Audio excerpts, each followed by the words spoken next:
Ini adalah hal yang strategis. Ini adalah untuk menyelamatkan anak-anak dan cucu-cucu kita.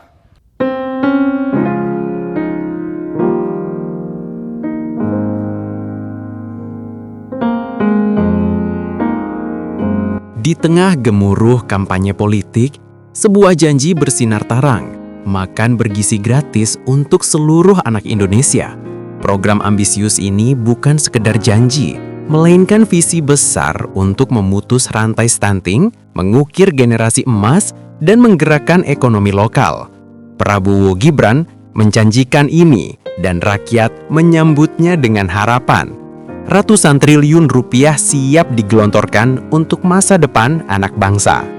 Dalam kampanye Pilpres 2024, program MBG menjadi program ujung tombak Prabowo Gibran. Targetnya ambisius, 82,9 juta anak sekolah dan santri. Dampaknya dijanjikan ganda, kesehatan generasi penerus sekaligus lokomotif ekonomi rakyat. Petani, peternak, nelayan, UMKM catering lokal, semuanya akan merasakan berkah program ini. Sebuah simfoni idealisme dan pragmatisme ekonomi.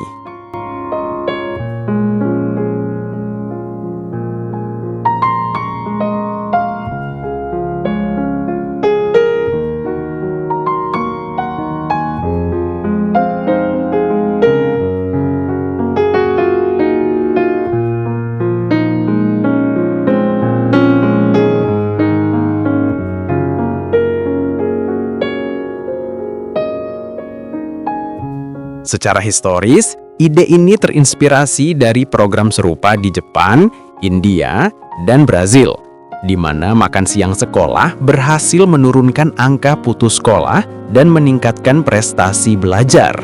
Di Indonesia, MBG menjadi yang pertama skala nasional dengan anggaran raksasa 355 triliun rupiah pada 2026. Survei menunjukkan 94,5% masyarakat mengingat janji ini sebagai yang paling ikonik karena langsung menyentuh kebutuhan dasar rakyat. Namun 6 bulan setelah program ini resmi bergulir di awal 2025, di sebagian daerah, harapan itu mulai pudar, berganti menjadi duka dan kemarahan. Gelombang keracunan massal menerjang sekolah-sekolah di berbagai pelosok negeri. Program yang seharusnya menyehatkan justru membahayakan nyawa anak-anak kita. Tragedi dimulai sejak peluncuran. Hingga 30 September 2025, data dari Center for Indonesia Strategic Development Initiatives atau CISDI mencatat lebih dari 7.119 kasus keracunan di 16 provinsi, dengan puncak pada September. Kasus besar termasuk 1.000 plus siswa di Bandung Barat yang ditetapkan sebagai kejadian luar biasa atau KLB. Ratusan di Banyumas, Ciamis, Lampung Utara, dan Kayong Utara. Ini bukan sekedar kecelakaan. Ini adalah cerminan dari sebuah persoalan sistemik yang kompleks, dari hulu hingga hilir. Dan yang paling mengkhawatirkan, di balik tirai program ini, ada peran sebuah badan baru untuk mengelola program makan bergizi gratis ini, yakni Badan Gizi Nasional atau disingkat BGN. Badan ini sedikit kontroversi, karena yang diisi oleh tangan-tangan yang tidak terbiasa dengan dapur umum, melainkan dengan medan perang. Janji manis itu sekarang berubah menjadi pahit. Laporan demi laporan mulai bermunculan. Dari desa terpencil di Jawa hingga pinggiran Ota di Kalimantan, anak-anak mendadak sakit massal setelah menyantap hidangan makan siang gratis. Mual, muntah, diare, demam, ruang UKS sekolah-sekolah penuh, rumah sakit kewalahan. Ini adalah mimpi buruk yang menjadi kenyataan. Apa yang salah? Bagaimana program dengan niat semulia ini bisa berujung pada bencana? Investigasi mendalam menemukan penyebabnya tidak tunggal, melainkan sebuah jalinan masalah sistemik. Pertama, rantai pasok yang rapuh. Bahan makanan, terutama protein hewani seperti ayam atau ikan, seringkali tidak disimpan dalam kondisi yang memadai. Kurangnya fasilitas pendingin, baik di tingkat pemasok maupun selama distribusi, membuat bahan pangan rentan busuk dan terkontaminasi bakteri berbahaya seperti Salmonella atau E. coli. Kedua, higienitas dan sanitasi yang buruk. Banyak satuan pelayanan pemenuhan gizi atau dapur umum yang ditunjuk sebagai penyedia makanan nyatanya tidak memenuhi standar kebersihan minimum. Tempat penyimpanan makanan yang buruk dan distribusi lama, makanan dimasak dini hari dan disajikan siang hari, menyebabkan basi atau berulat. Bahan makanan berkualitas rendah, air bersih terbatas, peralatan kotor, dan kurangnya pelatihan tentang penanganan makanan yang aman. Tangan-tangan kotor, kontaminasi silang, semua menjadi pemicu keracunan. Ketiga, potensi penyelewengan anggaran. Di balik layar, ada indikasi kemungkinan praktik korupsi, sebagaimana diungkap laporan Transparency Indonesia dan ICW. Ada kemungkinan oknum-oknum yang berniat untuk meraup keuntungan dengan menghalalkan segala cara, seperti sengaja mengurangi kualitas bahan baku, membeli produk yang hampir kedaluarsa, atau memotong anggaran untuk aspek kebersihan dan pengemasan. Ini tentu saja bukan saja merugikan negara, tetapi juga membahayakan anak-anak kita karena memakan makanan tidak sehat. Keempat, lemahnya pengawasan. Dan inilah titik terlemahnya. Badan Gizi Nasional yang seharusnya menjadi garda terdepan pengawasan terbukti kewalahan. Petugas lapangan yang minim tanpa keahlian khusus di bidang keamanan makanan membuat standar kontrol kualitas hanyalah di atas kertas. Faktor terakhir ini membawa kita pada jantung permasalahan, Badan Gizi Nasional atau BGN. Sebuah lembaga yang dibentuk khusus untuk mengelola program raksasa ini, namun sejak awal sudah menuai kontroversi. Mengapa?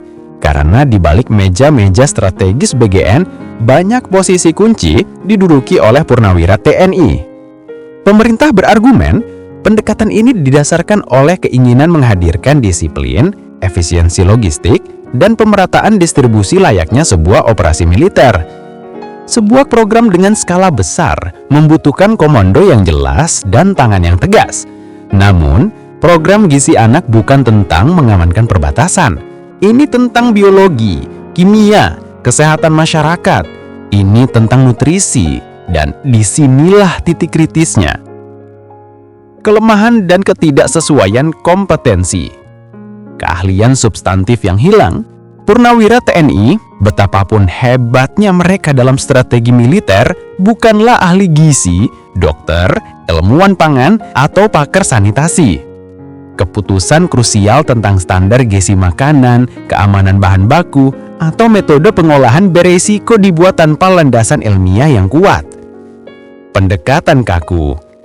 Pola komando militer yang top-down dan kaku tidak cocok untuk program sosial yang membutuhkan fleksibilitas, pemahaman konteks lokal, dan partisipasi aktif masyarakat.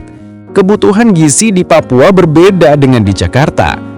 Titik buta keamanan pangan, fokus pada logistik pengiriman mengabaikan logistik keamanan. Tragedi keracunan ini adalah bukti pahit bahwa aspek vital ini terlewatkan.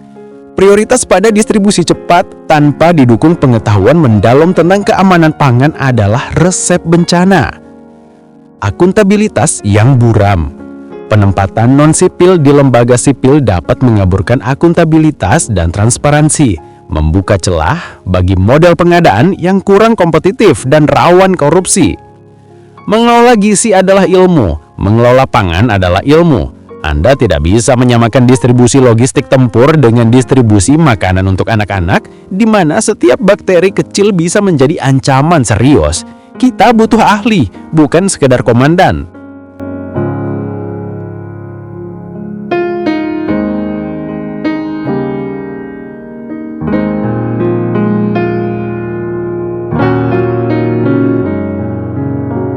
Kepercayaan publik merosot tajam. Orang tua yang awalnya gembira, kini diliputi ketakutan dan keraguan. Bagaimana mungkin program untuk menyehatkan anak justru berujung pada rumah sakit? Program MBG masih bisa diselamatkan, namun ini membutuhkan keberanian pemerintah untuk mengakui kesalahan dan melakukan reformasi struktural yang radikal. Jangka pendek, hentikan sementara program, lakukan audit menyeluruh. investigasi independen, usut tuntas kasus keracunan, dan hukum para pelaku. Kompensasi penuh. Pemerintah wajib menanggung semua biaya pengobatan dan memberikan kompensasi bagi para korban. Jangka menengah, restrukturisasi total BGN. Tempatkan profesional sipil dengan keahlian gizi, pangan, dan kesehatan masyarakat di posisi kunci. Jika purnawira TNI masih dibutuhkan, tempatkan mereka sebagai penasihat logistik, bukan pengambil keputusan inti program.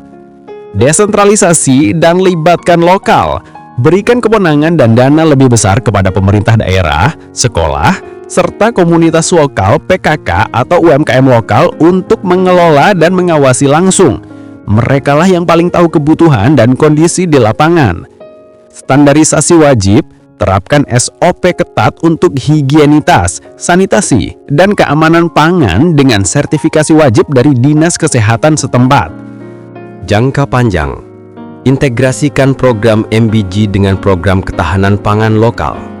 Ini bukan hanya tentang memberi makan, tapi membangun itu sistem pangan yang berkelanjutan dan sehat, dari hulu ke hilir. Program makan bergizi gratis adalah sebuah ambisi besar. Namun, ambisi tanpa keahlian adalah bumerang. Ambisi tanpa pengawasan adalah bencana.